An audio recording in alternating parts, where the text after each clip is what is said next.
शलाकया चक्षुरुन्मीलितं येन तस्मै श्रीगुरुवे नमः। नमो महावदन्याय कृष्ण प्रेम प्रदायते कृष्णाय कृष्ण चैतन्य नाम्ने गौरतुषे नमः। हे कृष्ण करुणा सिंधु दीनबंधो जगतपते गोपेश गोपिका कांत राधा कांत नमोस्तुते। तप्त कांचन गौरांगी राधे वृंदावनेश्वरी वृषभानुसुते देवी प्रणमामि हरिप्रिये।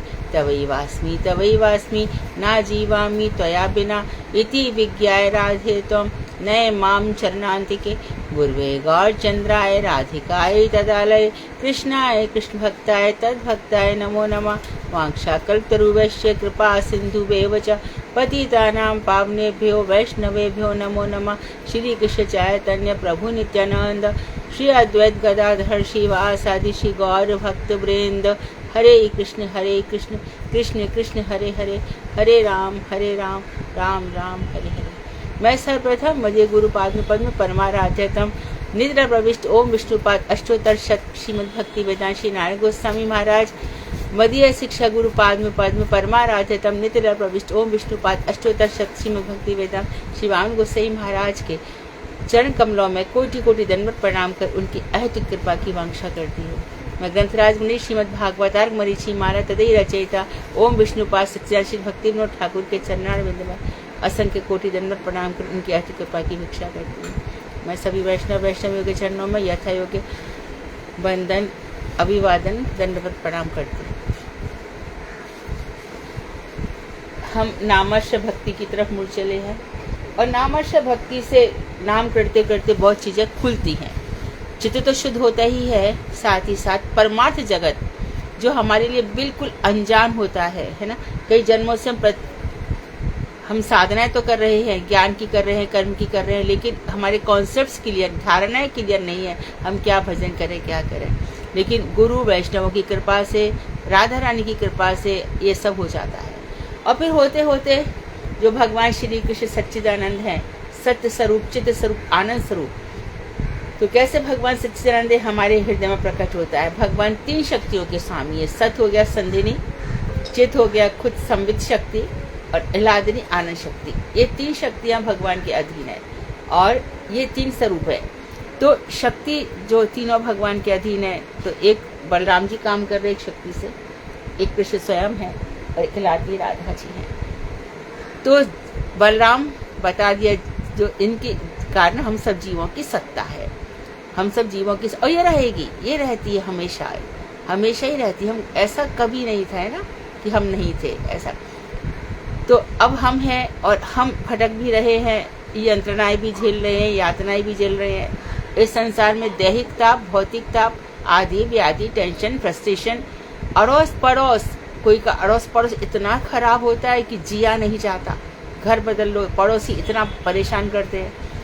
कभी घर में ही कोई आ जाता है, हर घर में एक व्यक्ति ऐसा होता है जो त्रास देता ही देता है। इन सब से भी मुक्ति हो जाए तो गली के बाहर निकलो, कुत्ते हैं, बंदर हैं, गैयाएं हैं, कितने लोग हैं, पशु पक्षी, इस प्रकार से इनके बीच में हमें रहना होता है, इनके बीच में ही।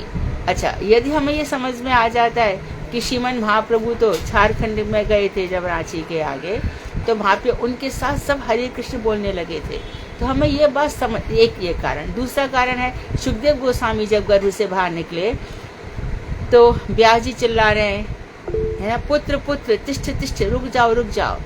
तो उनकी चेतना इतनी व्याप्त हो गई है कि कहा कस्य पुत्र मोह एव ही कारणम, कौन किसका पुत्र है, मोह एव ही कारण है, मोह ही कारण है। तो उसका जवाब दिया वृक्षों ने। तो हमें पता चला कि वृक्षों में फोटोसिंथेसिस प्रोसेस होता है ना, और वृक्षों की में भी सांसें होती हैं, दम होता है। छुई मुई का पेड़, टच मी नॉट ट्री जो है, फर्स्ट फिंगर लगा दो तो मुरझा जाता है। अशोक वृक्ष के नीचे सीता जी थी, यह अशोक नहीं है। यमलार्जुन अर्जुन वृक्ष, यमलार्जुन अर्जुन वृक्ष, अर्जुन की छाल जो ब्लड प्रेशर के पेशेंट हैं, हार्ट के पेशेंट हैं, उनको दी जाती है। तो ये हाथ की हाथ वृक्ष जो वनस्पतियां हैं, उनके लाभ भी बताए, उनके गुण भी बताए। हमारे ब्रज में तो कटीली झाड़ियाँ कृष्ण के यहाँ पे, तो वहाँ तो कांटे ही चुभते हैं। मतलब क्या, कृष्ण के यहाँ पर कोई आ गया तो बस कृष्ण के रंग में ही रंग जाएगा। तो जल में भी हमारे यहाँ इतनी नदियाँ बहीं। गंगा भगवान की चरणों का स्रोत जल है, यमुना भगवान की पटरानी है, सरस्वती साक्षात ज्ञान स्वरूपा है, अब अंतर सलीला हो गई है, अंडर द वाटर नासा से दिख रही है। प्रयाग है, जगह जगह संगम है, देव प्रयाग, रुद्र प्रयाग। इधर काशी में चले जाओ तो हमारे 12 ज्योतिर्लिंग है, और कामाख्या देवी है, पार्वती जी के 51 पीठ है। तो इतनी सुंदर जो ये व्यवस्थाएं हैं, इन सब के बीच में से होते हुए परीक्षित मरणासन है, शाप है। तो देखो हर बात तो सत्य है, शाप भी सत्य है, वरदान भी सत्य है। ये सब नदियाँ, पर्वत, इन सबको प्रणाम में बताया गया, जाओ भाई सब जगह प्रणाम करो। और भगवान भी ऐसे ही कि सब जगह बस गए हैं, है ना। कहीं तिरुपति बालाजी बन करके खूब धन का संग्रह कर रहे हैं, और कहीं पर निष्किंचन बैठे हैं। इसी प्रकार भक्तों में महाराज अम्बरीश भी हैं, तो सुदामा जैसे भक्त भी हैं। तो ये जो पूरी की पूरी व्यवस्था है, ये भगवान के द्वारा बनाई गई है, और हम इसी व्यवस्था में कई जन्मों से घूम रहे हैं। इसी बीच में वृंदावन आ जाता है, और वृंदावन हमारी स्वामिनी जी का वन है, हमारी स्वामिनी जी का है। तो जब राधे राधे का जो श्री कृष्ण की इलादी शक्ति है, कृष्ण को भी आनंद देती हैं, स्वयं को भी बड़ा आनंद मिलता है। शक्ति शक्ति मतु अभेदाः, शक्ति शक्तिमान दोनों में कोई अंतर नहीं है, है ना। वृंदा बरसाने में लाडली महाराज लिखा हुआ है, किसी के बाप की ताकत नहीं है कि वहाँ से महाराज नाम बचा दे, वहाँ लाडली महाराज ही रहेगा, क्योंकि उनकी पूरी सामर्थ्य है। तो इसी बीच में हमें बताया जाता है कि शंकर जी की काशी है, शंकर भगवान के विषय में बताया जाता है। तो भागवत उन सब को लेकर के चल रही है सर्ग में। और वृंदावन में चले जाओ, राधा रानी के चरण रज की बात हो जाती है, छोटे से लेकर के बड़ा प्राणी तक राधा रानी की रज के लिए पागल है। विद्वान से लेके राधा चाहिए। राधा रस सुधा निधि में राधा जी के चरणों की रज की बड़ी महिमा बताई गई। 1-2 पॉइंट में सुनो। उद्धव जी कह रहे हैं कि मुझे गोपियों के चरणों की रज मिल जाए, विशेष रूप से राधा जी के चरणों की रज। कैसे मिले? मैं तृण लता गुल्म औषधि कुछ भी बनने को तैयार हूँ, मुझे चरणों की रज मिल जाए। नारद जी भी वही प्रार्थना करते हैं कि जो मेरे सर्वेश्वर भगवान हैं, जिनको सारा संसार इतना मानता है, जिन राधा जी के चरण कमल में रहते हैं, मुझे भी उसी राधा जी के चरणों की रज चाहिए। कैसे भगवान को चरण कमल की रज मिली? कि जो राधा जी के चरण है उसमें महावर लगा हुआ है। तो राधा जी जब प्रेम से भीग जाती हैं और उनके प्रेम के चरणों से जब महावर पिघल जाता है, श्री कृष्ण अपना मस्तक वहाँ पे रख देते हैं। देहि पद पल्लव उदारम, मुझे ये पल्लव जो चरण रूपी पल्लव है, कोमल पत्ता मेरे सिर पर रख दो। और जब रख दिया जाता है तो हमारे कृष्ण रसिकेंद्र मौली बन जाते हैं, रसिक राज बन जाते हैं, रस राज बन जाते हैं। और राधा जी की महिमा को जानने के लिए मादनाख्य भाव लेकर महाप्रभु बनकर आते हैं, श्रीमन महाप्रभु बनकर। और अकेले भी नहीं आते, ललिता जी, विशाखा जी, ये सब बनकर। इसके बाद इस चरणों की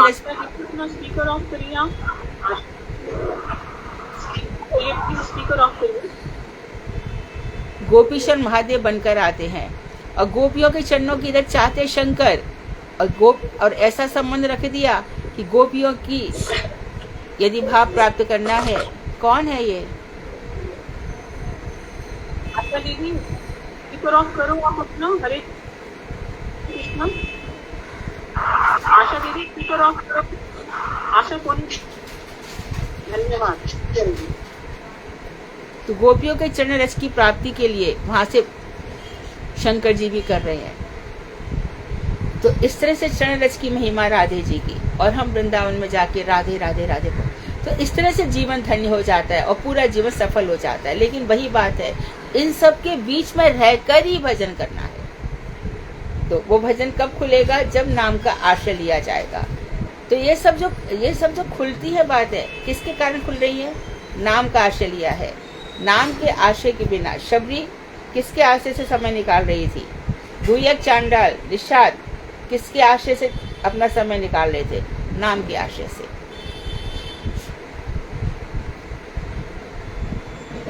तो नाम के आश्रय से हमारे गोस्वामियों ने, चैतन्य महाप्रभु ने कहा कि जो लखपति नहीं है, अर्थात जो 1 लाख नाम नहीं जपता, मैं उसका भजन स्वीकार ही नहीं करता हूँ।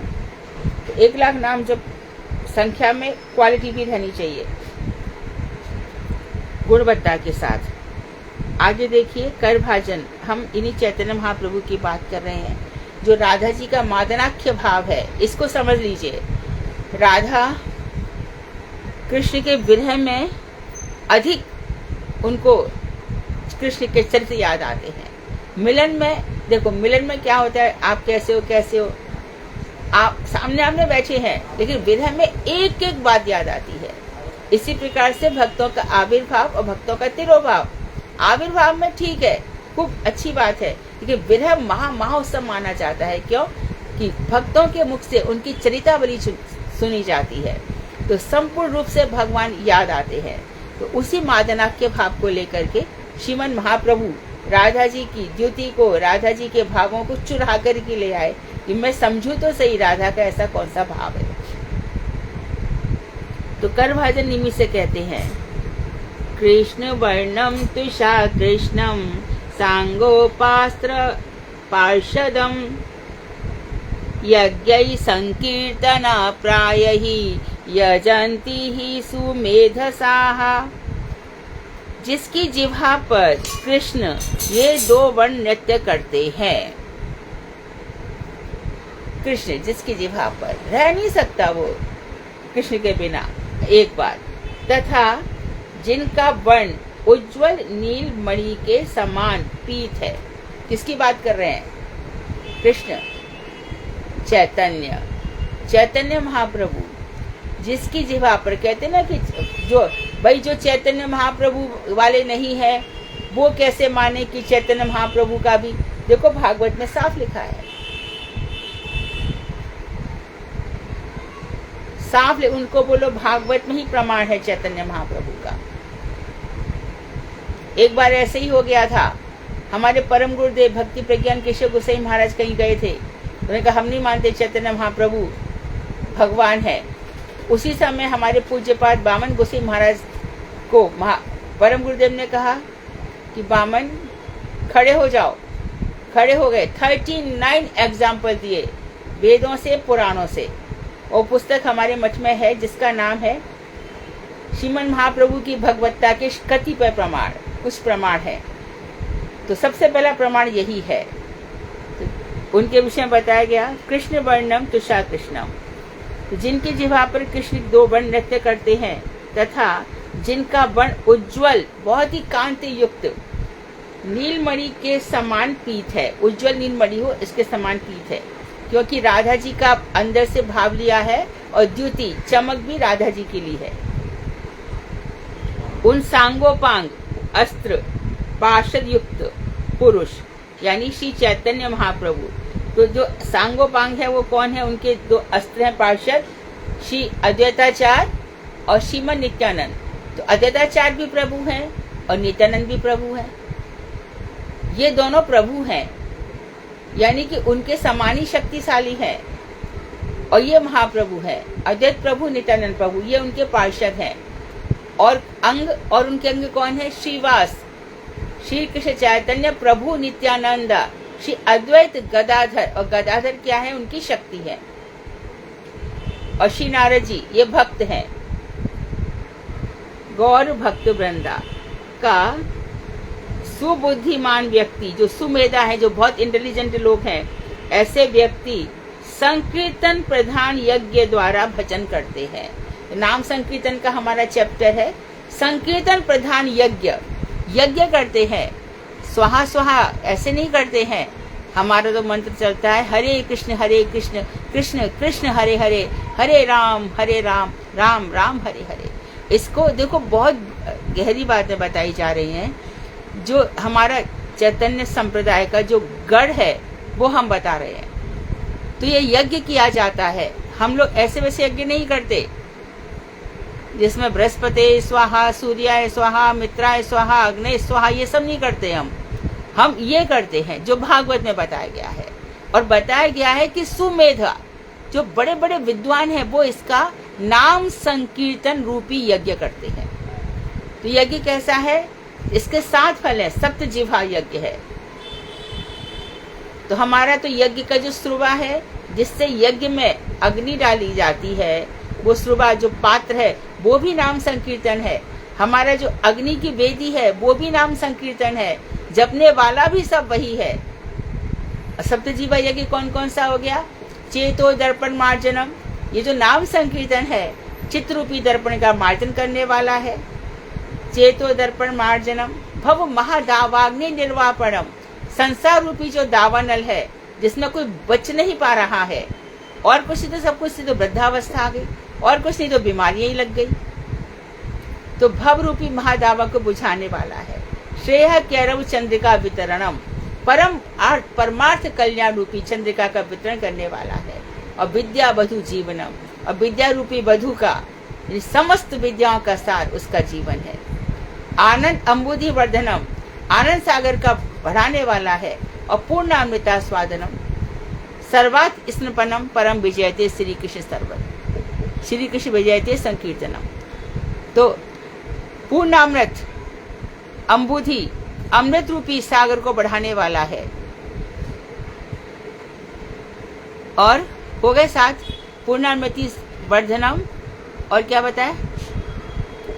चेतो दर्पण मार्जनम 1 हो गया, भव महादावाग्नि निर्वापणम 2 हो गया, श्रेय कैरव चंद्रिका वितरणम 3 हो गया, विद्या वधु जीवनम 4 हो गया, और 5वां आनंद अम्बुधि वर्धनम 5 हो गया, और छठा कौन सा बताएगा?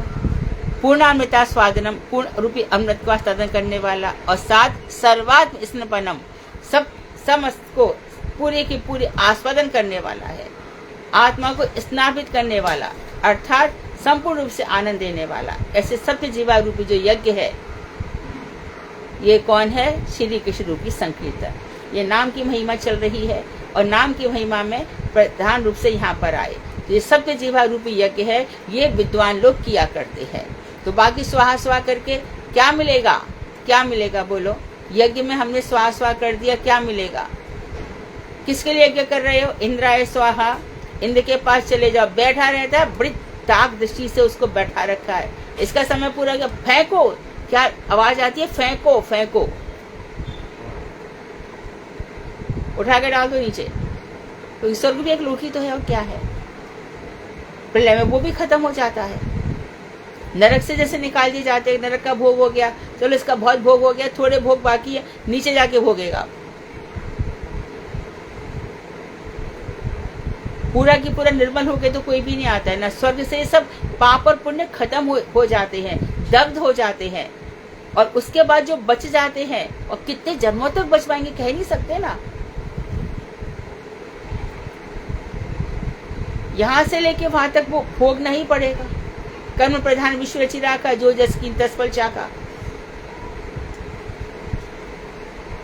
तो देखो कितनी सुंदर व्यवस्था है ये। तो वहां से भोग के फिर हम कहते हैं मनुष्य, हमने सुना भी था द्वितीय स्कंद में, काल कर्म और प्रकृति निर्णय, अपना स्वभाव लेकर के आता है, अपना कर्म लेकर के आता है। कोई इस काल में जीवित है, कोई उस काल में जीवित है, ऐसे परिवर्तन होता रहता है बॉडी का। आत्मा तो वही रहती है। तो ये श्लोक में सब कुछ बता दिया। तो श्रीमन महाप्रभु, हम बहुत धन्य कलयुग में पैदा हुए हैं, जहाँ हम श्री कृष्ण की भी चर्चा करते हैं और महाप्रभु की भी चर्चा करते हैं। लेकिन ऐसी चर्चा कौन करता है? जो परम विद्वान लोग हैं, सुमेधसाहा, परम विद्वान लोग करेंगे। तो इसलिए श्रीमन महाप्रभु को के अनुगत्य में जो स्वयं कौन है? राधा जी का भाव ज्योति लेकर आए हैं। अनर्पितम चरिम चिरात करुण्यावतीर्णः कलौ, समर्पितो मुन्नतोज्ज्वलसम स्वभक्ति श्रियाम। अपनी भक्ति श्री को जो देने आए, क्या है भक्ति की श्रिया, शोभा क्या है? मंजरी भाव। हरित पूर्ण सुंदर द्वितीय कदम संदीपिता, सदा हृदय कंदरे स्फुरतु वा श्री सच्चिनंदना। मेरे हृदय रूपी गुफा में श्री सच्चिनंदन स्फुरित हो।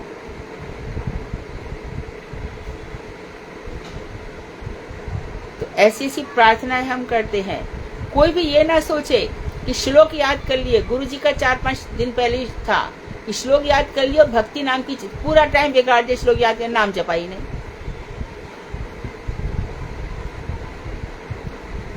बिल्कुल चिंता मत करो, हमको श्लोक याद है कि नहीं है।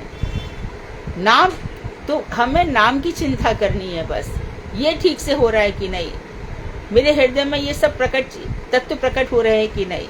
यहाँ से ऊपर जाऊंगा तो कोई मैं रुक तो नहीं जाएगा, कोई मुझे रोक तो नहीं लेगा।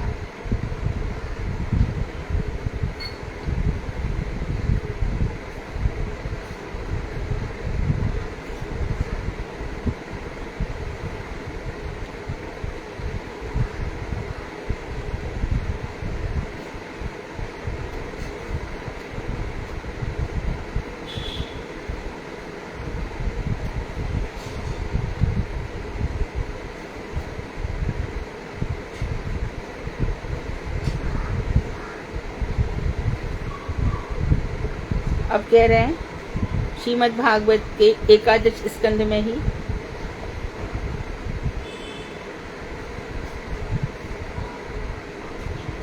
नामाश्रय की महिमा चल रही है।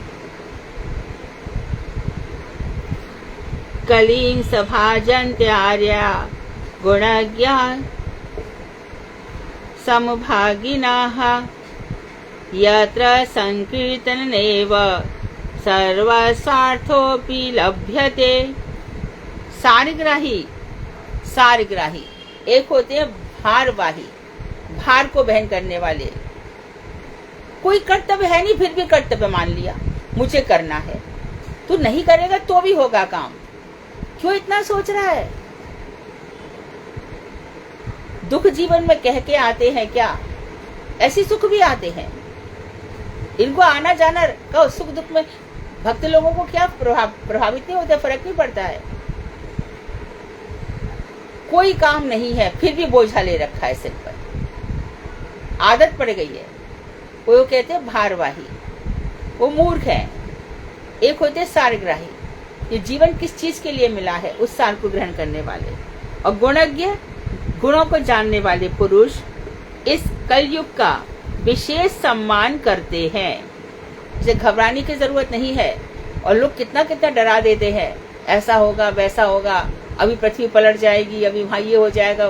कोई जरूरत नहीं है, भगवान पे भरोसा रखो। भगवान ने क्या कहा है? भागवत रख गए हैं कलयुग के लिए, ठाकुर जी रख गए, अपना तेज इसमें रख गए हैं। क्योंकि इस कलिकाल में संकीर्तन के द्वारा ही सर्वार्थ सिद्धि प्राप्त हो जाती है। सर्वार्थ सिद्धि अर्थात हमें गोपी भाव प्राप्त करना है तो इस कलयुग में संभव है। गोपीश्वर महादेव को प्रणाम करके आओ, एक बार करो, और शंकर जी तो कृपालु है, कृपा कर देते हैं। आशुतोष है, शीघ्र प्रसन्न होने वाले हैं। और हमारे गुरु वर्ग वैष्णव, उनसे हरिनाम ले लो, और हरिनाम लेकर के वही हमारा अस्त्र है, वही हमारा शस्त्र है, वही हमारा सब कुछ है। हमारी रक्षा कर रहा है, पग पग पे रक्षा कर रहा है। कितनी विपद आने दो, हृदय से पुकारो, बस सब काम ठीक हो जाते हैं ना। लेकिन हरि नाम का हमें इस तरह से प्रयोग नहीं करना चाहिए, परंतु जब भी विपद हो भी जाता है।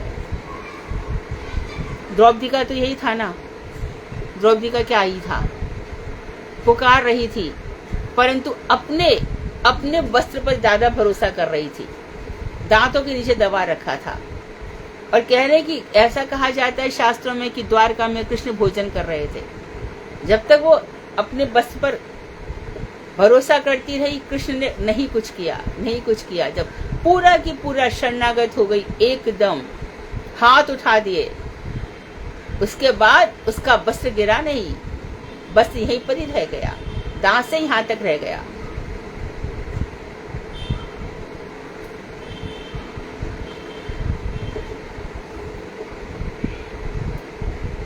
नाम संकीर्तन का उदाहरण श्रीमद् भागवत के 12वें स्कंद के 11वें अध्याय में श्री सूत गोस्वामी जी शौनक आदि ऋषियों के समक्ष भगवान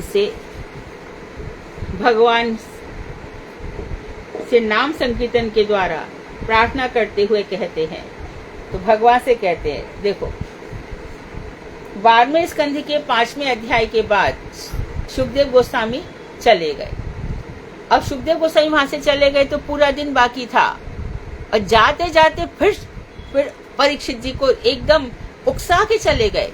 परीक्षित क्या सोचा है, तुम मरोगे ना?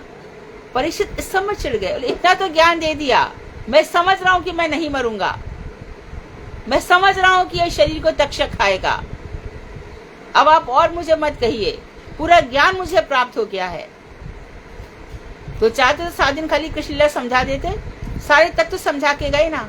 सृष्टि भी बताई, विसर्ग भी बताया, मन मंत्र, ईशानु कथा, सब भक्तों की कथाएं भी बताई कि तू अकेला भक्त नहीं है राजर्षि परीक्षित, जैसे महाराज अम्बरीश भी हुए हैं, जैसे महाराज चित्रकेतु भी हुए हैं, महाराज भरत भी हुए हैं, तू अकेला राजा नहीं है।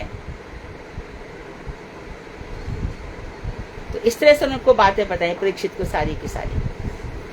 और फिर आया मार्कंडे, जिसमें माया, मैं माया देखना चाहता हूँ।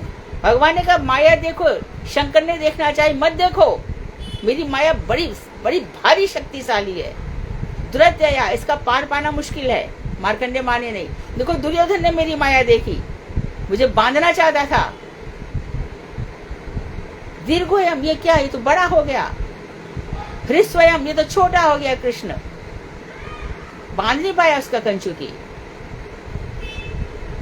मेरी माया शंकर ने देखनी चाहिए, मना कर रहा था कि मत देखो, तो भी देखी। बार बार आयो मुंह में आए चले गए। ये भगवान की माया, ये नाम से ही पार होगी। माया मेताम, जो मेरी माया है तो देवी है श गुणमयी, गुणमयी जब भी हो तो त्रिगुणात्मक चतुरस्तम। मम माया दुरतया मामेव ये प्रपद्यन्ते, मामेव, मामेव एव, मेरे ही। ऐसे नहीं कहा मेरे भी चरणों में आओ, यानी शंकर जी के पास भी जाओ, देवी जी के पास भी जाओ, मेरे भी पास आओ, ऐसा नहीं कहा, मेरे ही पास आओ। माम एव ये प्रपद्यन्ते मायाम एताम तरंती थे, वो इस माया को पार कर लेते।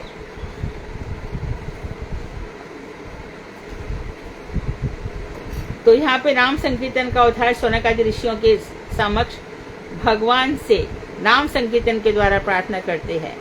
तो ये 11वें अध्याय में, 12वें 13वें में भागवत में कलयुग, ये भविष्य पुराण का बता दिया सब क्या क्या होगा।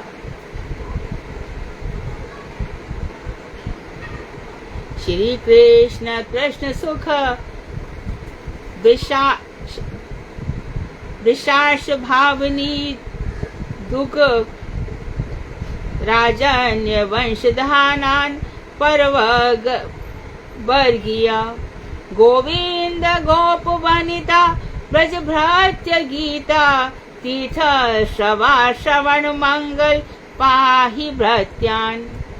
हे कृष्ण, हे अर्जुन के सखा, हे यदुवंश शिरोमणे। यदुवंश, अभी आगे कथा आएगी, ये आती ने यदु से, यदुवंश में वसुदेव हुए इसलिए उनको कहा जाता है यदुवंश शिरोमणे। हे पृथ्वी के द्रोही दुष्ट राजाओं के वंश को भस्म करने वाले, भगवान के अलावा किसी की ताकत नहीं है इन दुष्टों से पृथ्वी को बचाने की। ये शुरू से ही ऐसे हैं। 2 प्रकार की सृष्टि मेरे द्वारा रची गई है, सुर और असुर, 2 प्रकार के लोग हैं।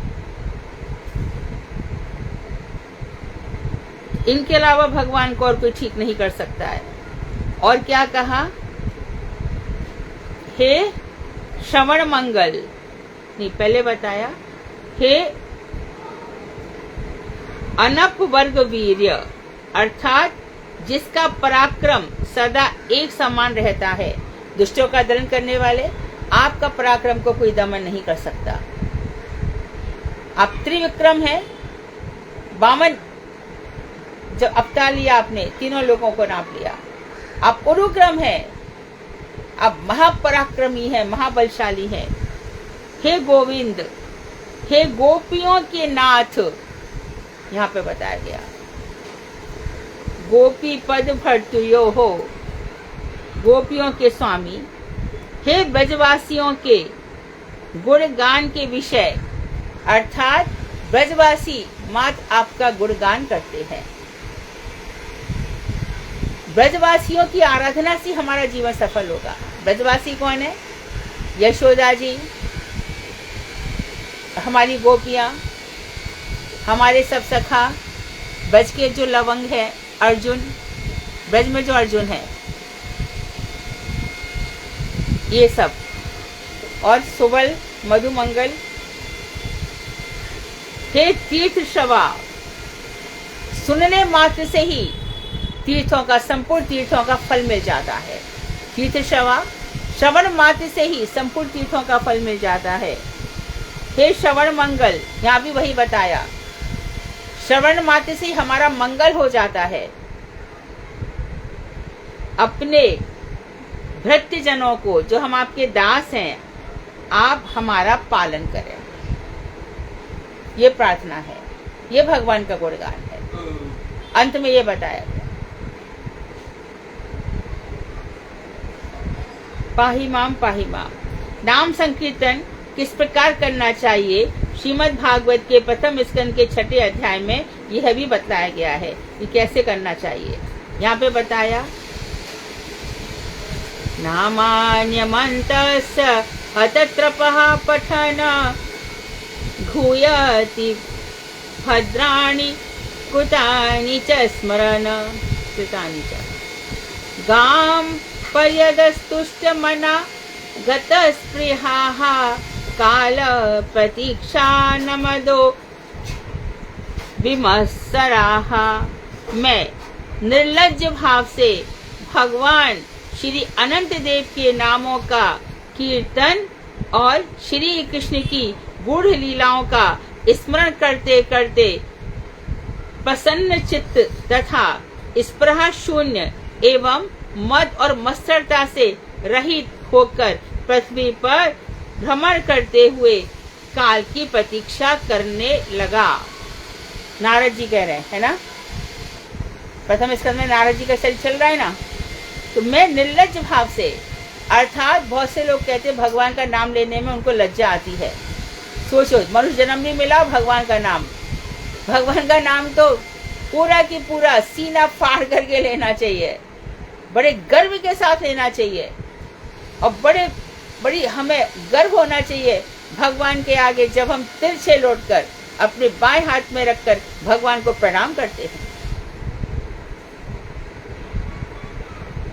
तो मैंने सब शंका, उसमें लज्जा नहीं आती। बड़े बड़े उससे कहेंगे, ऐसा कोई नौकरी छोटी मोटी नहीं होती, कुछ भी नहीं होता, हम तो सब काम ही होता है, ये सब तो बड़ा सिखाएंगे, परंतु भगवान को प्रणाम करने में लज्जा क्यों करनी चाहिए, कोई नहीं सिखाता। तो चलते चलते भगवान को किया ना, ये क्या है, उल्टे हाथ से ऐसे कर दिया, अपराध और कर गया, इससे तो अच्छा मत ही कर। नारद जी कह रहे हैं कौन कौन सी चीज उन्होंने छोड़ी, लज्जा छोड़ दी, और भगवान श्री अनंत देव के नामों का। अनंत देव कौन है, ये छोटे छोटे हो जाते, सबसे बलशाली हो गए हमारे बलदेव कह लो या नित्यानंद, एक ही बात है। बलदेव जी से कौन निकले हैं, महासंकर्षण, महासंकर्षण से संकर्षण, उनसे कारण अर्णव से विष्णु, उन्हीं से निकले हैं। ये सब एक ही तत्व है। या फिर ऐसे भी ले लो, बलदेव भैया, नित्यानंद ठाकुर, लक्ष्मण भैया, और इधर ये अनंत देव, ये सब एक ही है। संकर्षण, ये एक ही तत्व है। तो अनंत देव का नाम क्यों लेना चाहिए, अनंत देव खुद भगवान का अनंत मुखों से नाम ले रहे हैं। और कब से ले रहे हैं, चैतन्य भागवत उठा के पढ़ो, यही लिखा हुआ है। और सोचते हैं कि अब कृष्ण की जो गुणावली है उसका अंत हो जाएगा, अब मैं किनारे पर आ ही गया, पर ऐसा नहीं होता है। इतनी भगवान की महिमा है। ऐसा भी कहा जाता है कि पृथ्वी के कण गिने जा सकते हो, शायद धूलि कणा, परंतु भगवान के गुणों का वर्णन कोई नहीं कर सकता। यमवेश प्रणुते तेन लभ्य, भगवान जिसका वर्ण करते हैं वही भगवान को प्राप्त कर सकता है। हर किसी की सामर्थ्य भी नहीं है। जिन्हें जनावे ते ही जाने, जिनको भगवान जनाते हैं वो इस चीज को जान लेते हैं। तो स्मरण करते करते, और मैं क्या करता था, तो अनंत देव के नामों का स्मरण करते थे और श्री कृष्ण की गूढ़ लीलाओं का स्मरण करके, भगवान ने जो लीलाएं करी है, अब धीरे धीरे भगवान का नाम रूप गुण प्रकट होता है। भगवान की गूढ़ लीलाएं, रासलीला उन्होंने करी, क्या करी थी, रासलीला में संवाद होगा। हम एक टॉपिक और देते हैं, जो जिसकी इच्छा हो वो ले ले। जब गोपियां और भगवान का संवाद होता है और गोपियां कृष्ण से पूछती हैं, आप कौन हैं? आप उनमें से एक हैं जो प्रेम के बदले प्रेम देते हैं, या उनमें से एक हैं जो प्रेम खुद करते हैं पर दूसरा नहीं करते? आप आत्मा राम है, आप तो काम है। भगवान से प्रश्न पर प्रश्न पूछती है। और भगवान श्री कृष्ण गोपियों को अपनी बंशी की ध्वनि से बुलाते तो हैं, और बुला करके फिर कहते क्यों आई हो? स्वागतम वो महाभागा प्रियम किम करवाणी ते। आपका स्वागत तो मैं करता हूं, पर क्या प्रिय करूं?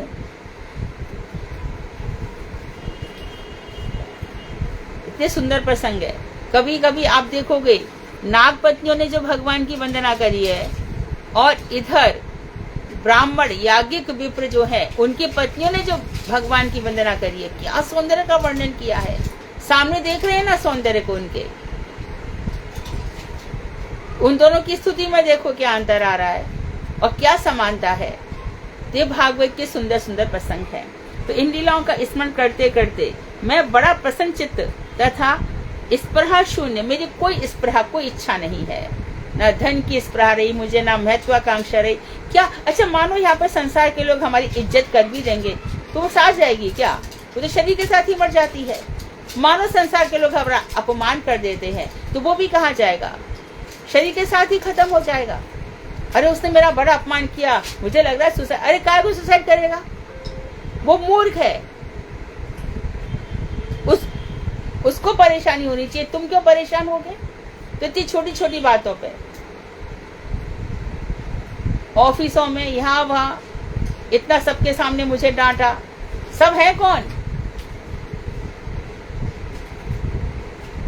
तो भगवान श्री कृष्ण के भक्त इन सब बातों पर ध्यान नहीं देते, क्योंकि ये सब शरीर के धर्म है। जड़ भरत ने दिखा दिया ये करके, कौन मुझे, मेरे भाई क्या कर रहा है, राजा मुझे पालकी पर ढो रहा है। जड़ भरत ने साफ कह दिया, क्या तू आज का राजा बन रहा है? मैं भी पहले राजा ही था। तो हम ही कई जन्मों में ऐसे होते हैं, इस पर किसी प्रकार की इच्छा से रहित होकर। और मद ना तो मुझे अभिमान रहा, यानी कि पहले ये सब निर्मल चित्त होगा तब भजन होगा। और ये कैसे होगा? नाम जपते जपते जपते मेरे अंदर ये आ गया मद, अभिमान। भाइयों में सबसे ज्यादा कमाया मैंने, अपनी माँ की सबसे ज्यादा सेवा की। ऑफिस में मेरी बड़ी इज्जत है। कल मैंने 2 गाड़ियां ली थी, आज मेरे पास 3 गाड़ियां हैं। ये जो मद है, ये सब जो एक सुई का धागा लेके नहीं जाओगे। आवाज बंद कर देना भाई। और मत्सरता और ईर्ष्या, किसी ईर्ष्या क्यों? सबके अंदर तो भगवान है।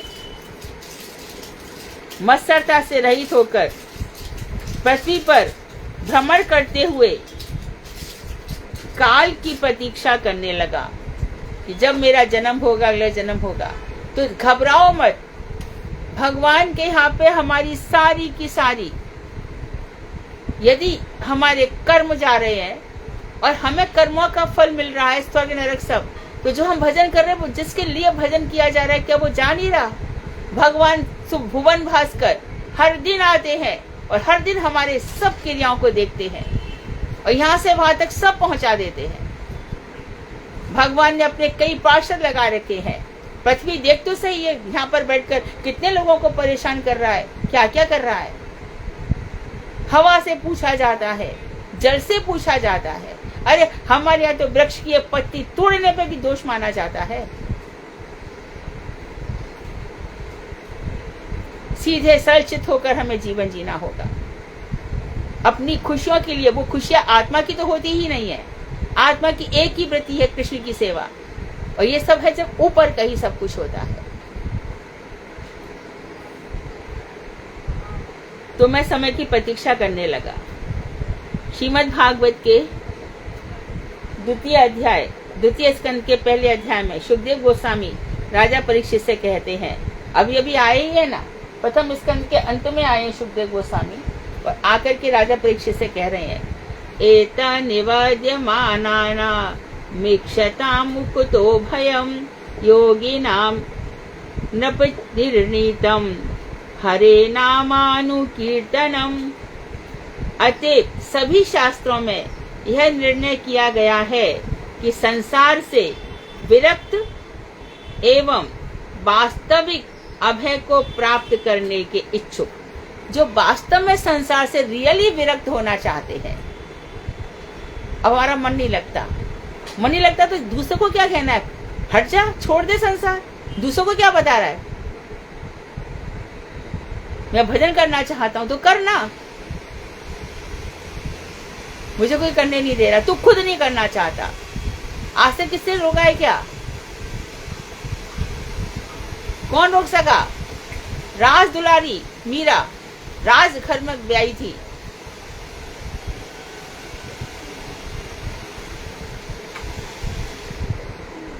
हमारे भी बम्बई में एक बहुत ही, जिनके मैं नाम नहीं लूंगी ज्यादा, टीवी वगैरह बनते, कैसा ऐसा होगा जब बरसाने की गलियों में कोई मुझे समझ नहीं पाए कि मैं इस घर की बेटी, इस घर में ब्याई हूँ, राधे राधे पुकारो ना।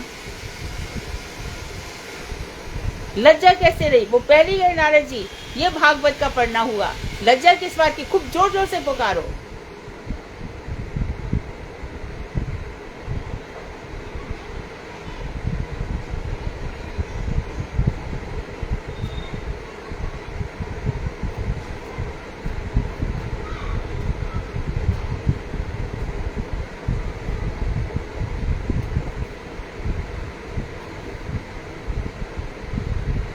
सभी शास्त्रों में यह विचार किया गया है कि यदि संसार से विरक्त होना चाहते हो और वास्तविक अभय को प्राप्त करने के इच्छुक हो, वास्तव में अभय होना चाहते हो, अभय कैसे हो सकता है? इंसान बच्चों को जन्म दिया, फिर बड़े हो गए, फिर भीष्म पितामह शरसैया पे सोए हैं, सब सेट कर जाऊं, इच्छा मृत्यु का वरदान लिए बैठे हैं। वो तो अच्छा था, उनको वरदान था इच्छा मृत्यु का, और हम तो सोचते रहेंगे इसका ये हो जाए, इसके उसके बाद भगवान में। ऐसा कभी एंड नहीं होता इच्छाओं का, कभी एंड नहीं हो। इच्छा है, इच्छा होती ही रहती, स्प्रेहाएं होती ही रहती है। तो यहाँ पर बता रहे, सब विमुक्त होना चाहते हो और अभय होना चाहते हो, तो फिर क्या करना है? आपका योगियों का एकमात्र कर्तव्य यही है कि भगवान श्री कृष्ण के नामों का कीर्तन करना चाहिए।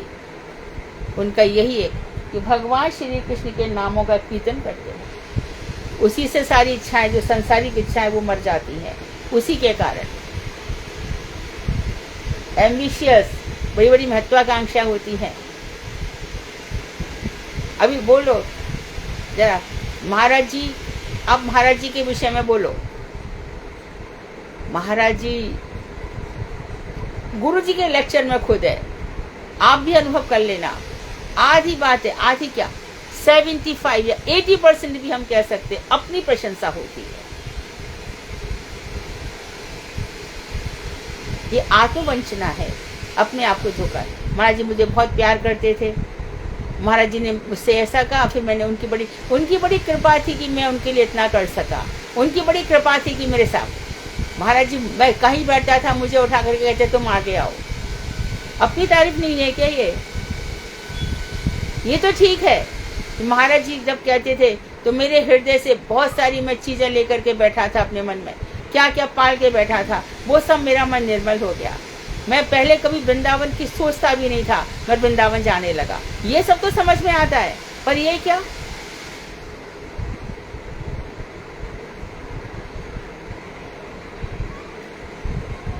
महत्वाकांक्षा मरती ही नहीं है। मैं जानता ही नहीं था, मैं वैष्णवों का उपहास करता था। आज मैं वैष्णवों की सेवा के लिए इच्छुक हो पड़ा हूँ। मैं जानता हूँ कि उनकी कृपा के बिना मेरा जीवन का संबल सहारा कोई भी नहीं है। बिना वैष्णव कृपा के कुछ भी नहीं हो सकता। और एक बात और ध्यान देना, यदि वैष्णव कहते हैं कि ये काम करो, तो साथ में शक्ति का संचार भी करते हैं। और उस समय फिर नाटक, अरे आप मुझसे कह रहे हो, मैं कहा ऐसे, मैं तो अधम हूँ, मैं तो ये हूँ, मैं नहीं, कभी नहीं।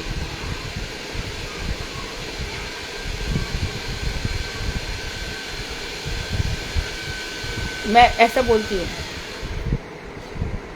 हम तो ब्रज के हैं, ब्रजवासी हैं, तो मुझे कहाँ बंगला आएगी, है ना। तो महाराज जी ने भागवतक मरीचि माला सबसे पहला ग्रंथ दिया और बोला इसका अनुवाद करो। तो मैं गुरुदेव के सामने हमेशा जैसा गुरु जी कहेंगे रहूंगी।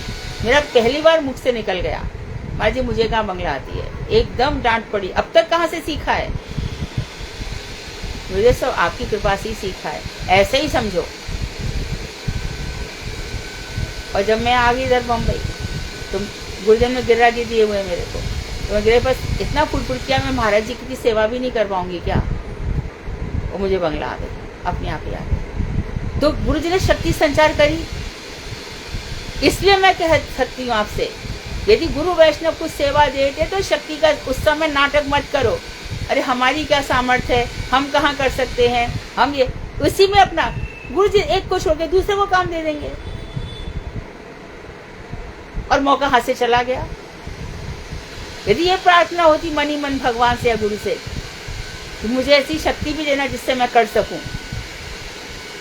तब सारे कैलकुलेशन, सारा मैथमेटिक्स चल देता, मुझे इससे क्या फायदा होगा, गुरु जी ने इसको दिया, इससे मेरा क्या होगा, कुछ मेरा नाम भी नहीं होगा, मेरा जितना पैसा खर्चा भी हो जाएगा, घर में कितने सारे कैलकुलेशंस आ जाते हैं।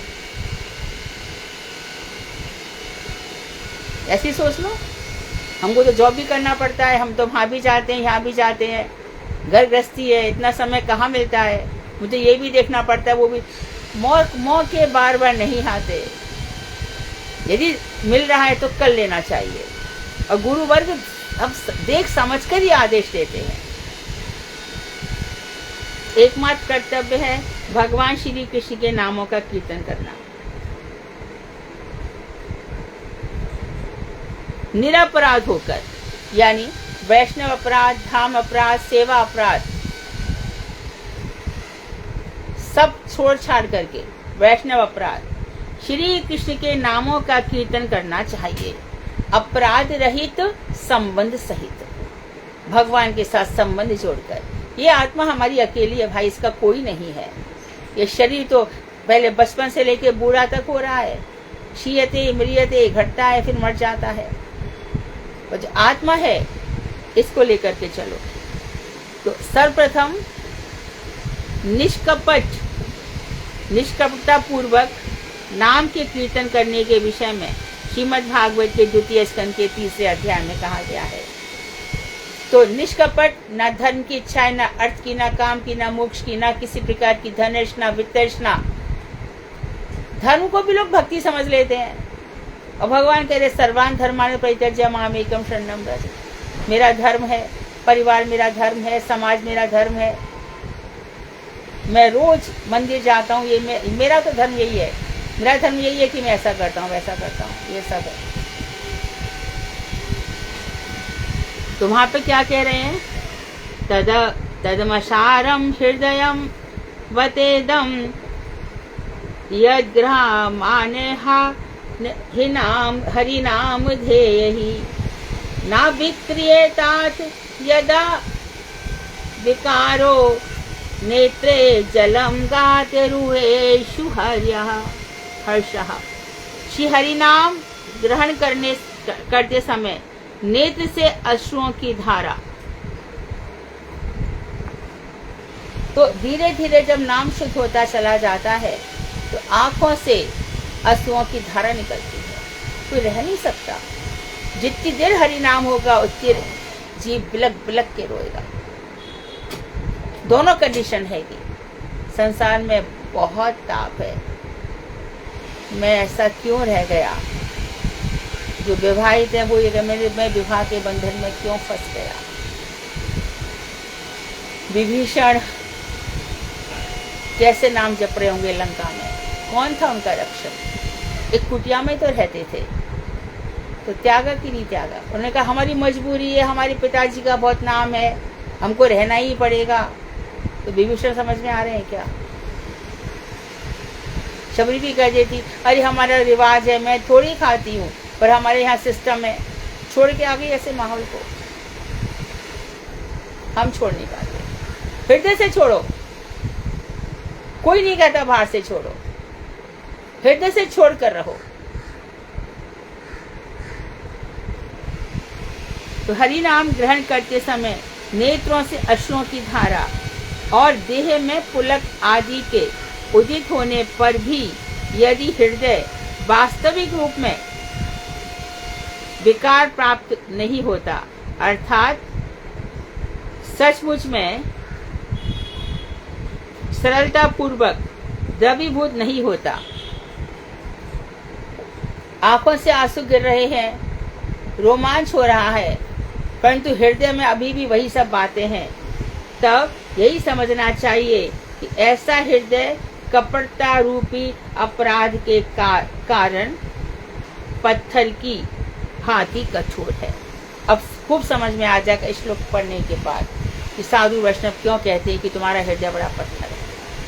अपराध हुए हैं बहुत वैष्णवों के प्रति। मैं कितने ही लोगों को जानती हूँ, मेरे ही सामने की बात है, वैष्णव अपराध किए हैं और विवाह के बंधन में बंध गए, जबकि बहुत अच्छे ब्रह्मचारी हो सकते थे।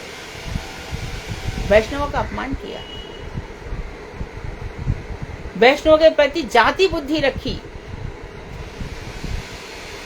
स्त्री पुरुष बुद्धि रखी।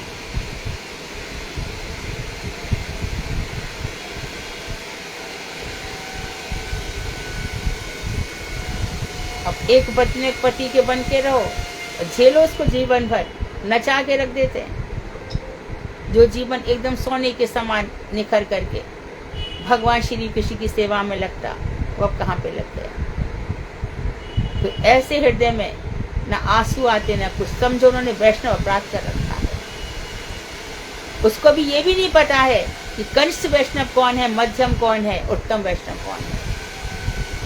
उत्तम वैष्णव को एक तरफ करके कनिष्ठ वैष्णव की सेवा में लग जाता है। ये बहुत पैसे वाले हैं, तो तेरे लिए पैसा है क्या उनका?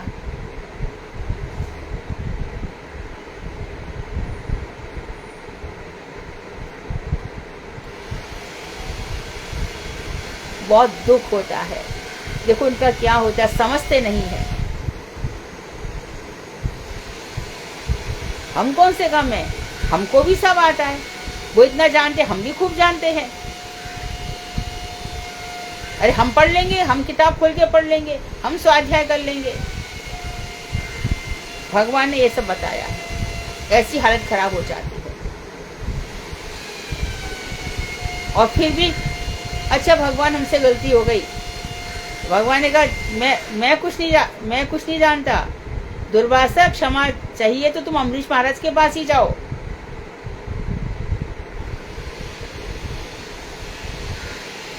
इसलिए अपराध रहित होकर, कामना रहित होकर, मद रहित होकर, मत्सरता रहित होकर,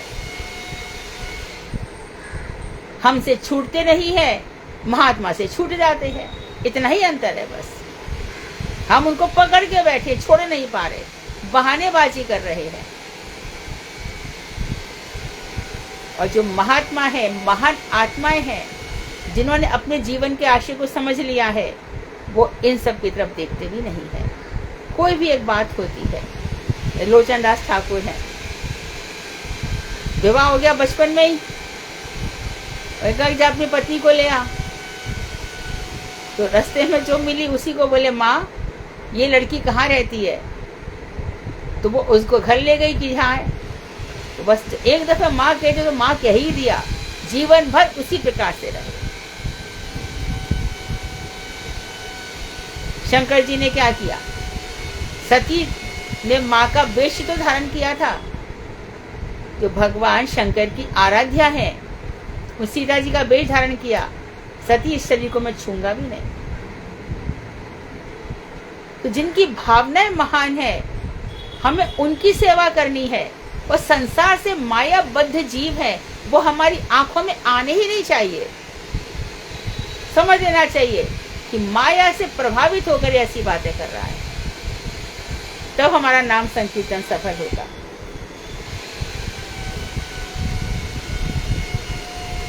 निरंतर नाम ग्रहण करना आवश्यक है। नाम ग्रहण करते समय अन्य इंद्रियों की क्रिया का व्यवधान आकर उसमें किसी प्रकार की बाधा ना बन पाए, ना पहुंचाए, है ना। इसको अब हम कल ले लेंगे। वांछा कल्पतरुवश्य कृपा सिंधु एव च पतितानां पावनेभ्यो वैष्णवेभ्यो नमः।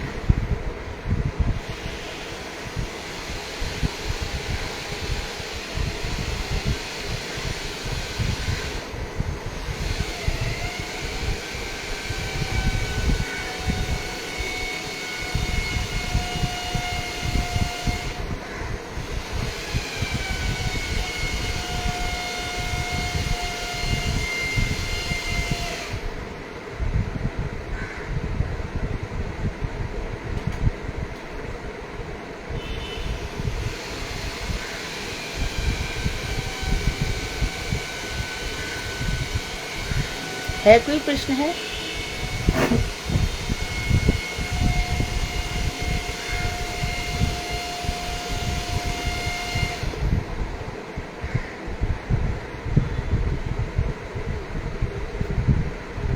हरे कृष्णा दीदी, धन्यवाद, प्रणाम। हाँ, धन्यवाद। हरे कृष्ण। दीदी, सर्वार्थ सिद्धि आपने क्या बताया? सर्वार्थ सिद्धि क्या होती है? क्या क्या? सर्वार्थ सिद्धि। सब प्रकार का सिद्धि संपूर्ण रूप से जो मिल जाता है, कुछ बचता ही नहीं है, अर्थात राधा जी की दासी बनना, ये सर्वार्थ सिद्धि है। संसार से सब खत्म हो चुका।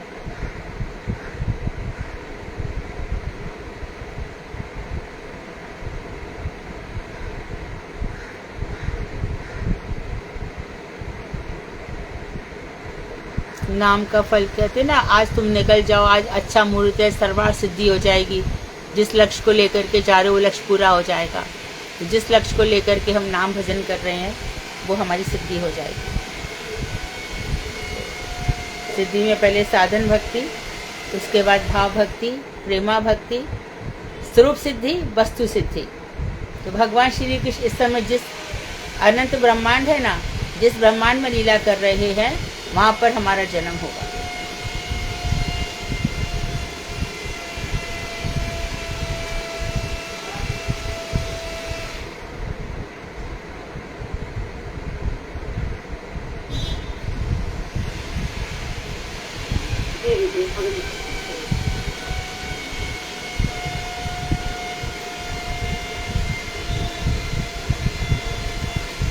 और कोई प्रश्न?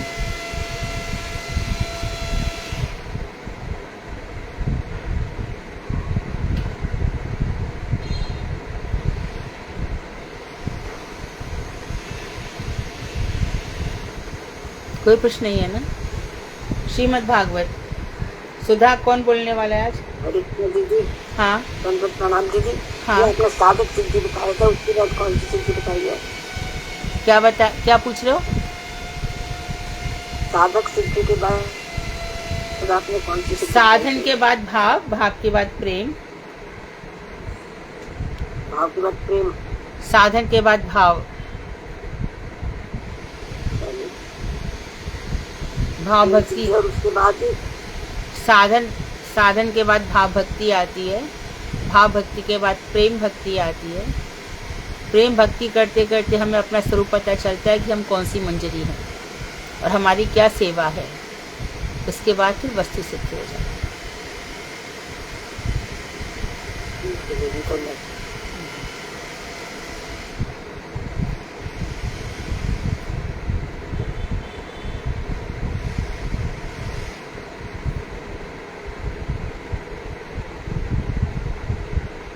सुधा कौन बोल रहा है आज भागवत?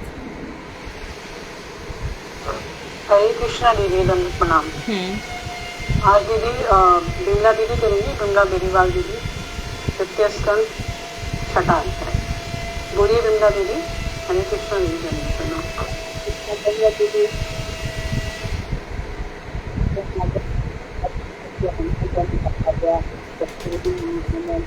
आवाज सही करिए, माइक सही करिए, मोबाइल सही रखिए, आवाज आनी चाहिए। हरे कृष्ण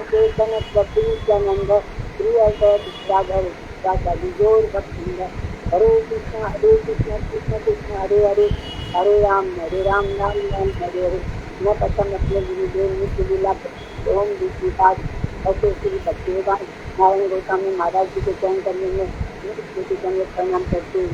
इसके पश्चात अपने शिक्षा गुरु भगवताचार्य जी के चरणों में अनंत कोटि दंडवत प्रणाम करते हैं।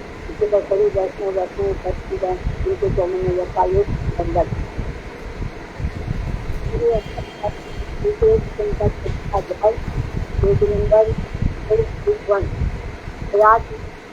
आप अपना आवाज ठीक करिए विमला दीदी, मोबाइल ठीक से रखो। हाँ दीदी अभी आ रही है? अब आ रही है।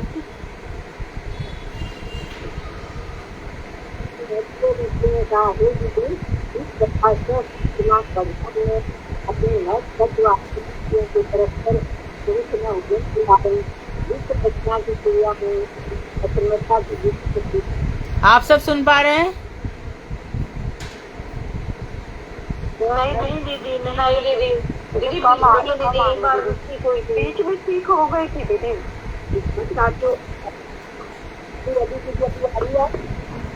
नहीं।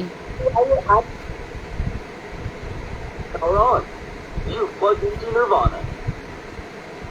Your device is ready to pair.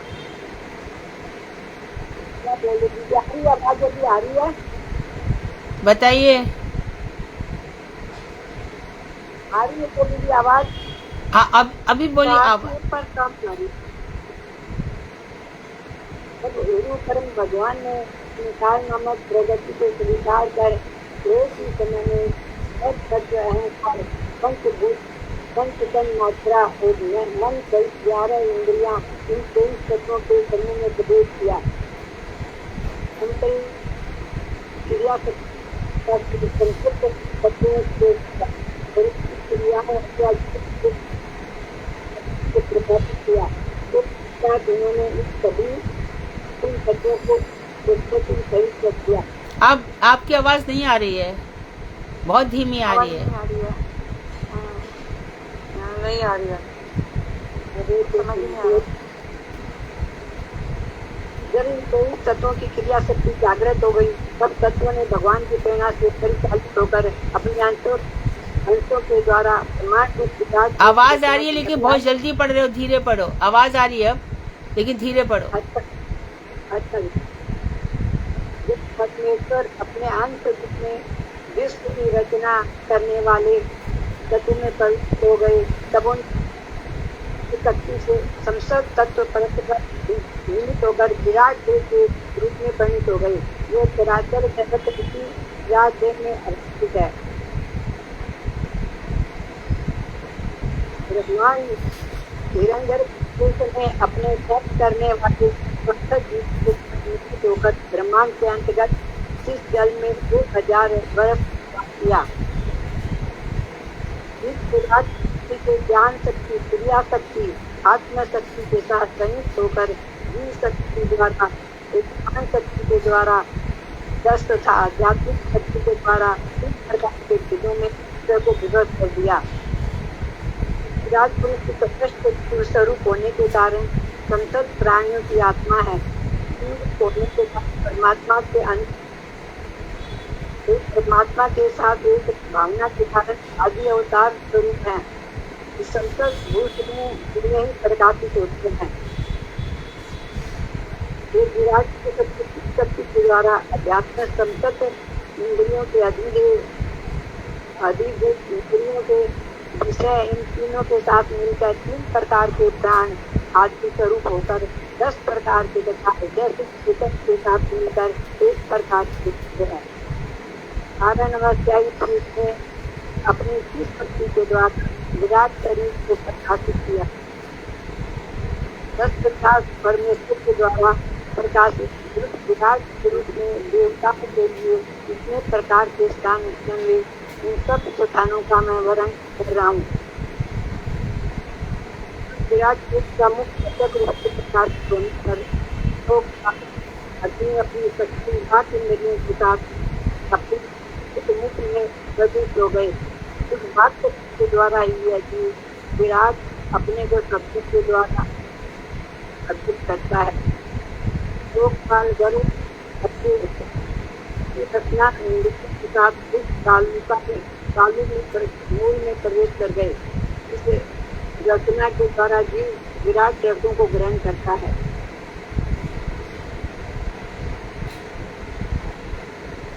Virat पुरुष के दोनों नासिका प्रत्यक्ष रूप में उत्पन्न होने पर उनके अधिष्ठाता दोनों अश्विनी कुमार अपने अंश के साथ इसमें प्रवेश हुए। इस इंद्रियों के द्वारा जीव में गंध ग्रहण करने की शक्ति उदित होती है। इसी प्रकार जब विराट पुरुष के चक्षु दो गोलक नेत्र प्रत्यक्ष रूप में प्रतीत हुए तब एक बार अपने अंश चक्षु इंद्रियों के साथ उसमें प्रवेश किया। इसे जीव के रूप का विराट पुरुष के प्रति में चर्चा के प्रत्यक्ष रूप में प्रकट होने पर दो काल वायु में दूसरे रूप शक्ति के द्वारा उसने प्रवेश किया। को प्रत्यक्ष का अनुभव होता है। के दोनों कान प्रत्यक्ष रूप से उत्पन्न होने पर समस्त दिशाओं में अपने स्वर्ण इंद्रिया अंश के साथ उन कानों में प्रवेश किया। उन स्वर्ण इंद्रियों के द्वारा ही किसी को जगत का ज्ञान प्राप्त होता है। पुरुष की चर्चा प्रत्यक्ष रूप से प्रकाशित हुई तब रोम की पंच के साथ ओषधियों ने अपने वास स्थान स्वरूप रोम कूपों में प्रवेश किया। इन संसद रोम कूपों द्वारा ही जीव खिलाहट का अनुभव करता है। इन क्रिया प्रत्यक्ष रूप से उत्पन्न होने पर प्रजापति ने इस रूप से अंश के साथ अपने आवास स्थान इंद्रियों में प्रवेश किया। इस द्वारा जीव जड़ानंद अर्थात जड़ काम सुख को प्राप्त करता है। विराट जीव की पायु इंद्रियां प्रत्यक्ष रूप से उत्पन्न होने पर पायु इंद्रियों के साथ लोकपात सूर्य आदि देवता रूप में प्रविष्ट हो गए। इस इंद्रियों के द्वारा ही जीव मल त्याग करता है। विराट जीव को तीनों हाथ प्रत्यक्ष रूप में उत्पन्न हुई के साथ प्रवेश हो गए। सहायता से अपनी जीविका का निर्वाह करता है। रूप में उत्पन्न हुए पर दो पाल विष्णु गमन रूप अंश के साथ प्रविष्ट हो गए। इस गमन शक्ति के द्वारा जीव एक अंतर का गमनागमन करते हुए शक्ति पर अव्यक्त प्रदान कर पहुँचता है। प्रकट होने पर ब्रह्मा ने दो अंश के साथ अपने वासस्थान बुद्धि में प्रवेश किया। इससे भी विषय का अनुभव करता है।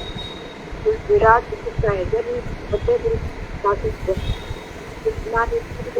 अपने अंश के साथ उसने प्रवेश किया। इस मन के साथ ही संकल्प आदि विचारों को प्राप्त करता है। दूसरे ने वर्ती अंश के साथ अपने इस अधिक प्रवेश किया। मैं प्रतिद्वार अभिमान के विषय आदि पर नाना प्रकार के उत्पन्न करता है। हृदय का एक भाग रूप से प्रकाशित होने में अधिष्ठान रूप इस लोक में तना के साथ प्रवेश हुए। इस तना रूप इंद्रिय द्वारा जीव वस्तु का विज्ञान प्राप्त करता है। में दोनों चरणों में पृथ्वी नाभि देश में अंतरिक्ष आकाशित हुआ। इन स्थानों पर सजगत गौतम इन गुणों में परिणाम स्वरूप देवता मनुष्य और प्रेत आदि देखे जाते हैं।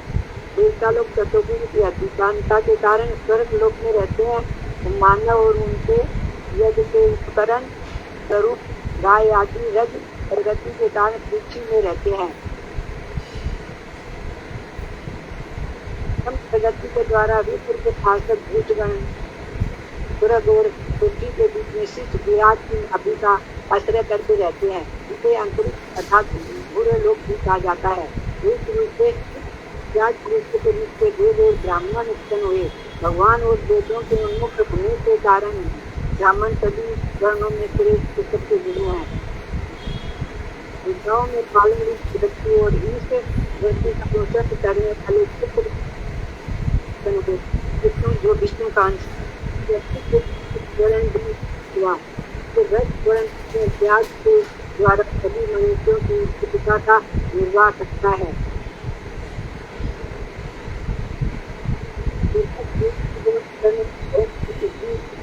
के लिए सेवावती के साथ इसके वर्ण हुआ। इस सेवावती के द्वारा ही हरि संतुष्ट होते हैं। सभी वर्ण जीविका व्यक्ति के साथ भी भगवान से उत्पन्न हुए हैं।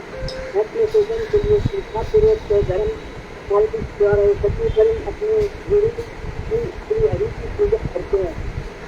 ये धर्म और स्वभाव शक्ति से युक्त भगवान की योग माया के साथ निर्भर रूप का संपूर्ण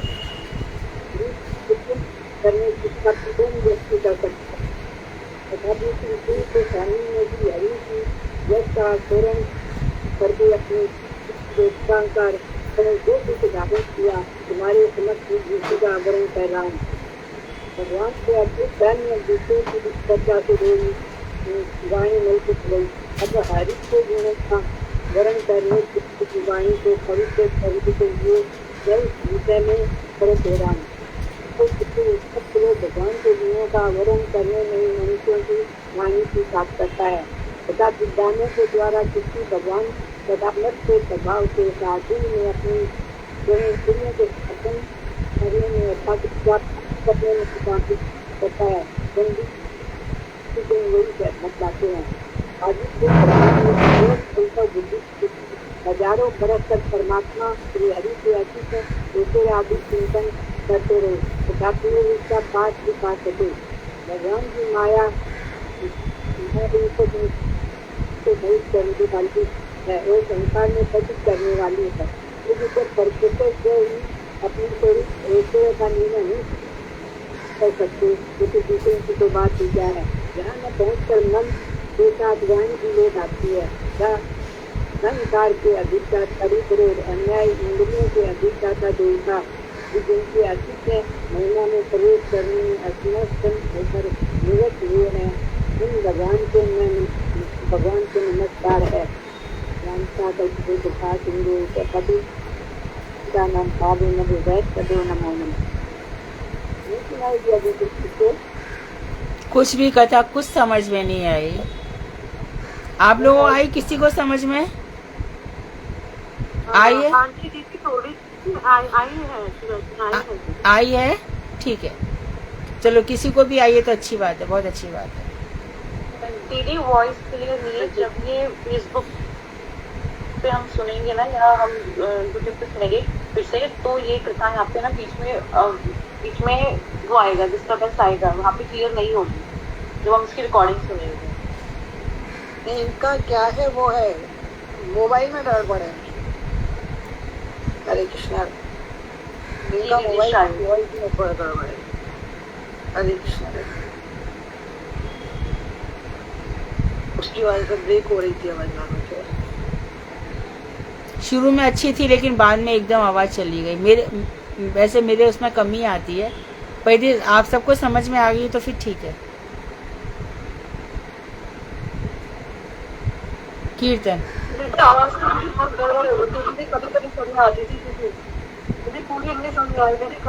अनुराधा कह रही उसको समझ में आई है। दीदी आई है दीदी, फिर अगर आप कहेंगे तो मैं मतलब कर लिया कभी भी टाइम में मैं दोबारा से रिपीट कर दूंगी क्योंकि ये दीदी मैंने भी एक बार पहले बोली हुई है ये कथा ना।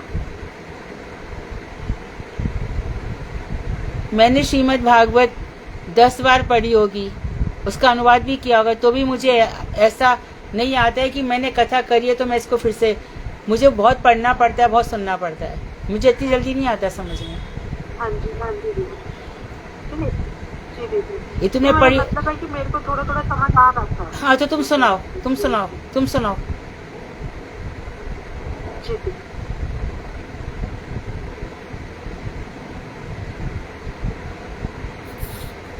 जी आप भी सुनाओ।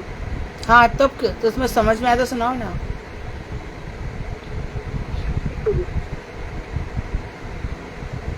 हाँ श्री गुरुदेव की जय।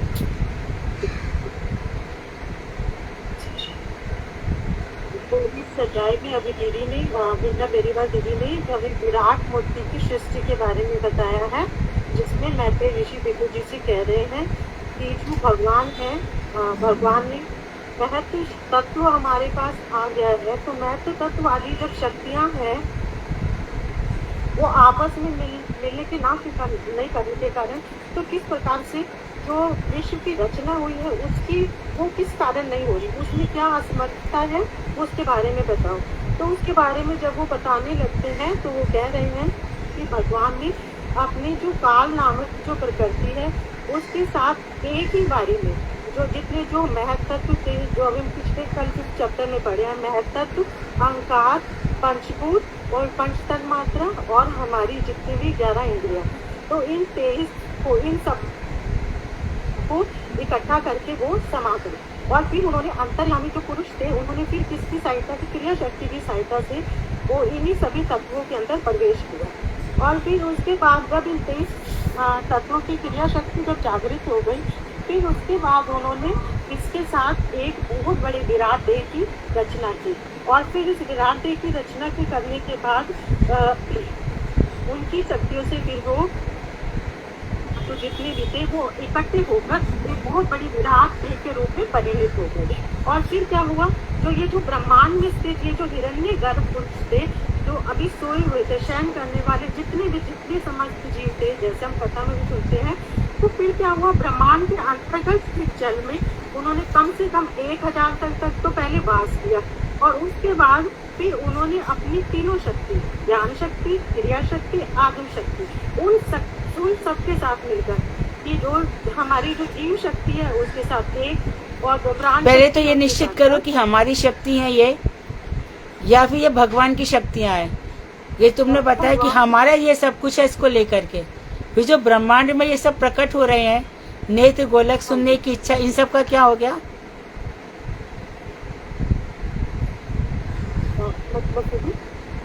इन सब का क्या हुआ?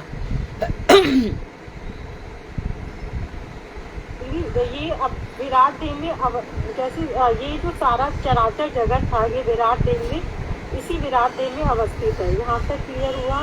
फिर उसके बाद हुआ कि जो ब्रह्मांड में स्थित ये जो हिरण्य गर्भ पुरुष है, तो इन्होंने जो कि 1000 साल तक ये वास किया था, उससे क्या हो जाएगा? पहले ये तो बताओ कि जो ब्रह्मांड है उसमें सुनने की इच्छा हुई, उसके बाद उसको देखने की इच्छा हुई, उसके बाद संकल्प विकल्प करने की इच्छा हुई, ये सब कहाँ से आ गए? ये सब कैसे हुआ?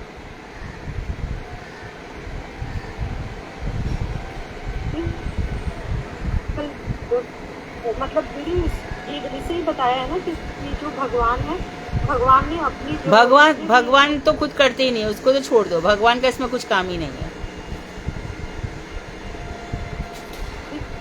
तुमने खुद ही कहा कि 1000 वर्ष तक हिरण्यगर्भ ब्रह्मा ने किया।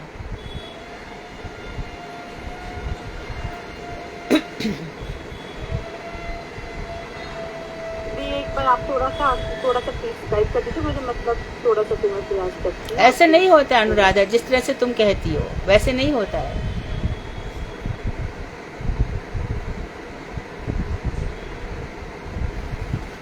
कुछ पढ़ करके, कुछ मन से याद करके, कुछ घुमा फिरा के बोल देने से नहीं होता, नहीं होता। ये तथ्यात्मक बातें हैं। बिमला भाभी, आपका प्रयास बहुत अच्छा था, कोशिश करी, पर आपने सोचा कि खाली पढ़ दूंगी हो जाएगा, तो ऐसे चीजें स्पष्ट नहीं होती। हम इसको इग्नोर भी कर सकते हैं, हम छोड़ भी सकते हैं, पर हम चाहते हैं कि हमारी समझ में आए कि सृष्टि कैसे चली है। तो सुधा, इसके लिए आप एक फिर से क्लास रखो और जो इसको ठीक से समझा पाए उसी को बुलवाओ। भाभी का प्रयास अच्छा था, बहुत अच्छा था, लेकिन मोबाइल में बहुत गड़बड़ हुई है। कीर्तन दीदी कल इस अध्याय को फिर से, हाँ, इसको ठीक से समझ में आना चाहिए। कोई भी बोले, अनुराधा बोले या कोई भी बोले, परंतु तथ्य से परे ना हो जाए। हम किसी भी गलत कॉन्सेप्ट के साथ आगे नहीं बढ़ेंगे।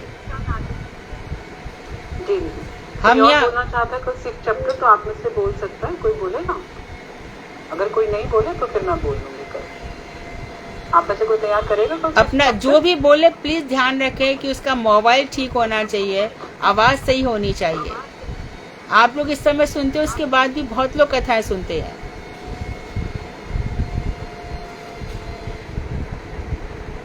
अगर आप में से कोई नहीं करेगा 6 चैप्टर तैयार, 6वां अध्याय, तो कल मैं उसको तैयार करके बोल दूंगी। बोलना चाहता आप में से कोई? आगे भी सुधा, जो लोग कथा बोले उनसे बिल्कुल कंफर्म कर लो कि मोबाइल ठीक चल रहा है, आवाज अच्छी है, तभी। ये तो कोई लाभ नहीं होगा। जी दीदी, जी दीदी, कल मैं फिर से करूंगी दीदी 6वां अध्याय। कोई और बोलना चाहे तो सुधा को बता दे, लेकिन आवाज ये सब क्लियर होनी चाहिए, कॉन्सेप्ट क्लियर रहने चाहिए। ठीक, कीर्तन। हरे कृष्ण दीदी, दंडवत प्रणाम। मैं कीर्तन करूं दीदी? एक मिनट। मदन मोहन दासी दीदी, आप हो ग्रुप में? मदन मोहन दासी, नहीं, मैं मदन मोहन दासी दीदी को बोल रही हूँ। दीदी आप हो ना ग्रुप में? मदन नाम से एक है, आप ही हो दीदी? आपने स्पीकर ऑन किया अपना?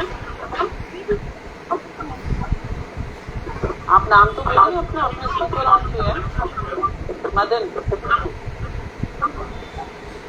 आप नाम कंफर्म नहीं कर? आवाज क्लियर नहीं है दीदी, उनकी आवाज क्लियर नहीं है, नेटवर्क प्रॉब्लम है। आप अपना स्पीकर ऑफ करिए। मदन दीदी, रूबी दीदी आप करो।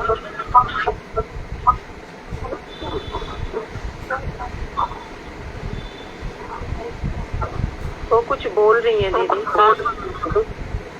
पर उनकी आवाज ही नहीं आ रही, तो सुने कैसे? मदन मोहनी दीदी, आपका ऑडियो में प्रॉब्लम है, आपकी आवाज साफ नहीं आ रही है। आप अपना म्यूट कर लो दीदी, आप अपने स्पीकर ऑफ कर लो। हरे कृष्णा दीदी, अभी आवाज आ रही है? अब आई है इतनी देर से। आप करो दीदी कीर्तन। आप कौन सा कीर्तन कह रहे थे?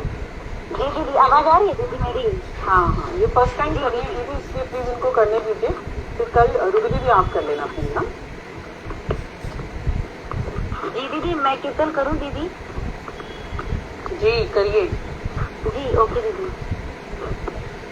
देवादिदेव गौर चंद्र गौरी दास। मंगलाचरण करिए।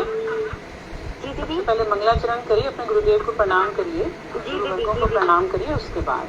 जी दीदी।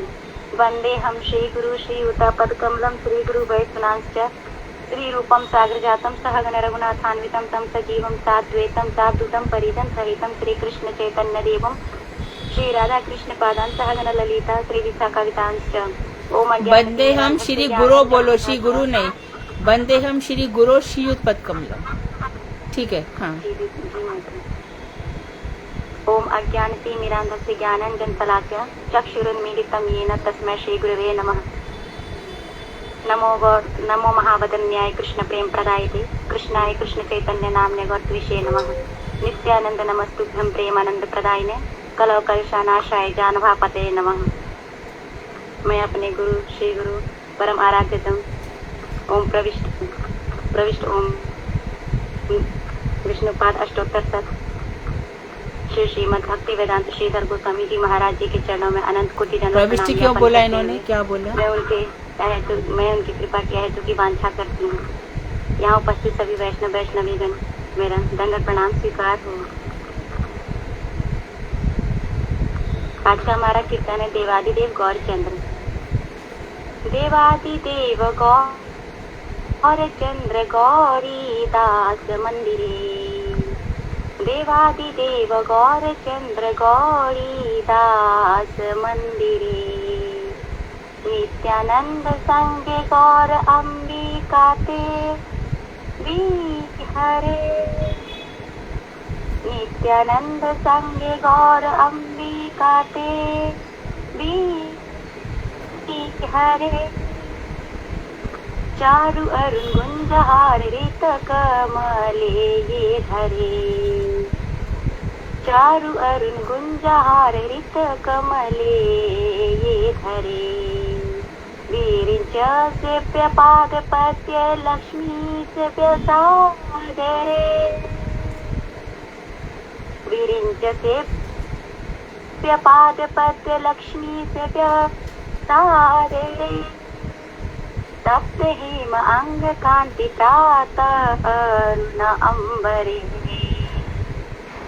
तप्त हेम अंग कांति प्रातः अरुण अंबरे राधिकानुराग प्रेम भक्ति वांछा ये कर राधिकानुराग प्रेम भक्ति वांछा ये करे देवादिदेव गौर चंद्र गौरी दास मंदिरे देवादिदेव गौर चंद्र गौरी।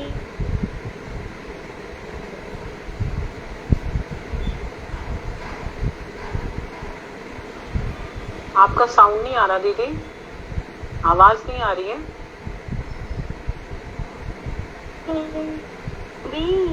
हरे सची सुत गौर चंद्र आनंदित अंतरे सची सुत गौर चंद्र आनंदित अंतरे पाषंड खंड नित्यानंद संगे हरे पाषंड खंड नित्यानंद संगे रंगे हरे देवादिदेव गौर चंद्र गौरी दास मंदिरे देवादिदेव गौर चंद्र गौरी दास मंदिरे नित्यानंद संगे गौरा गाते हरे नित्यानंद गौर चंद्र गौरी दास मंदिरे नित्यानंद गौर चंद्र गौरी दास मंदिरे गौरी दास करत आस सर्व जीव उद्धारे गौरी दास करत आस सर्व जीव उद्धारे देवादिदेव गौर चंद्र गौरी दास मंदिरे देवादिदेव गौर चंद्र गौरी दास मंदिरे नित्यानंद संगे गौरंबिकाते हरे नित्यानंद संगे गौरंबिकाते हरे नित्यानंद संगे गौरंबिकाते हरे। हरे कृष्णा माता, दंड प्रणाम। अर्थ मालूम है तुम्हें? इनके अर्थ भी बताने हैं क्या? बताइए। इनके अर्थ हैं देवों में परम देव श्री गौर सुंदर श्री नित्यानंद प्रभु के साथ अंबिका कालना में गौरीदास पंडित जी के घर में विहार कर रहे हैं। उनके हृदय कमल पर अपूर्व सुंदर अरुण वर्ण वाले गुंजा के हार सुशोभित हो रहे हैं। ब्रह्मा एवं लक्ष्मी जी भी जिनके श्री चरण कमलों की सेवा बहुत आदर पूर्वक करते हैं, उनकी अंग कांति तप्त कांचन वर्ण की है, अर्थात तपते हुए सोने जैसी है और उन्होंने प्रातः काल के अरुण वर्ण वाले वस्त्र धारण किए हैं। वे श्री राधा जी की अनुरागमयी प्रेम भक्ति की वांछा करते हैं। ऐसे श्री सची नंदन गौर हरि अत्यधिक आनंदित होकर पाषंड दलनकारी श्री नित्यानंद प्रभु के संग अतिशय हास परिहास पूर्वक गौरीदास जी के मंदिर में विहार कर रहे हैं। श्री गौरीदास पंडित समस्त जीवों के उद्धार हेतु उन्हीं के श्री चरणों में आस लगाए बैठे हैं। जय सच्चिनंदन गौर हरि। ठीक है, हो गया मन। रूबी तुम भी गा रही थी ना, गाओ। कल गा लूंगी दीदी। हरे कृष्णा दीदी, दंडवत प्रणाम। ठीक है। वांक्षा कर्तरु दीदी दंडवत प्रणाम। हाँ, धन्यवाद। प्रणाम। वांक्षा कर्तरुवश्य कृपा सिंधु वेवच पतितानां पावनेभ्यो वैष्णवेभ्यो।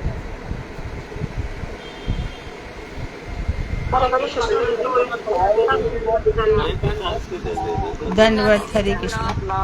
धन्यवाद। हरे कृष्णा। प्रभु आप भी कथा बोलोगे ना, आपका भी नेटवर्क इशू रहता है, आप ठीक कर लेना अपना। योगेश प्रभु जी का भी रहता है थोड़ा इशू।